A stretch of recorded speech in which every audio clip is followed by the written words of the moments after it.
Bonjour et bienvenue sur Dukascopy TV, je suis Ben Jones. Nous avons appris des données positives en termes d'emploi britannique tout récemment. Pour aborder cette question plus en détail, je reçois par téléphone Alex Smith de First National Bank. Alex, commençons par le taux de chômage. Il a chuté à 5,8%, ce qui est tout à fait considérable. Le taux est passé en dessous de la marque de 6% pour la première fois en plusieurs années. Qu'est-ce que ça signifie pour le Royaume-Uni ? Je pense que ça fait partie de la tendance générale qui a commencé l'année dernière. Nous avons observé une très belle reprise au niveau de l'emploi. Nous constatons également une reprise au niveau de la masse salariale, ce qui est très encourageant après une période de faible croissance. Les salaires réels sont de nouveau positifs, ce qui signifie que les salaires augmentent en l'absence d'inflation. En résultat, les consommateurs britanniques en bénéficient grandement. On peut dire la même chose sur l'économie britannique dans son ensemble. C'est un grand avantage pour l'économie britannique et on constate l'accentuation de la divergence entre le Royaume-Uni et le reste de l'Europe en termes de croissance économique et d'emploi.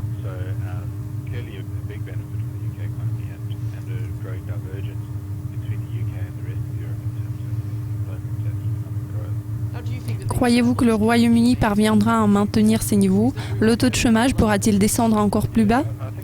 Je crois que c'est possible. Il y a deux choses à prendre en compte ici.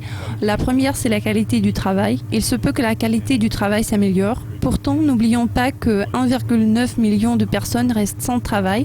Alors, il est toujours probable que les données d'emploi s'améliorent dans les prochains mois. Vu que la croissance économique est susceptible de se poursuivre, même à un rythme plus lent qu'avant, on peut s'attendre à un déclin continu du taux de chômage sur le court terme, ainsi qu'à la croissance de la masse salariale.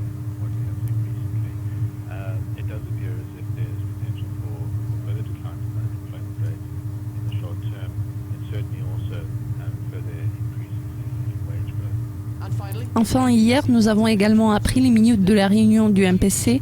Que pouvez-vous en dire ? Alors, pour répondre à votre question, je tiens à souligner que le message clé que nous pouvons en déduire est que le timing de la hausse des taux sera reporté. Souvenons-nous qu'il y a 6 mois, plusieurs personnes misaient sur la première hausse des taux déjà en 2014. Maintenant, il devient presque évident qu'il n'y aura aucune hausse des taux en 2015. Il est à noter que 2 membres du Monetary Policy Committee, qui étaient à l'époque partisans de la hausse précoce des taux, ont fini par prendre la position de la majorité et ils ne veulent plus relever les taux. Cette décision a été votée à l'unanimité lors de la dernière réunion de la Banque d'Angleterre.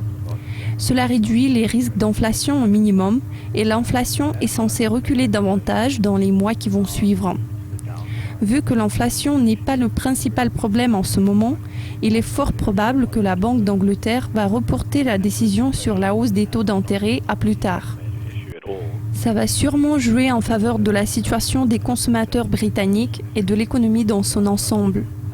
Les dépenses devraient être très bonnes et très robustes cette année.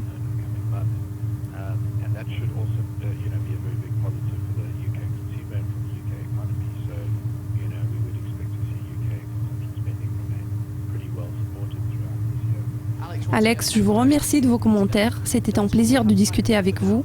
Chers spectateurs, restez à l'écoute de Dukascopy TV. Au revoir.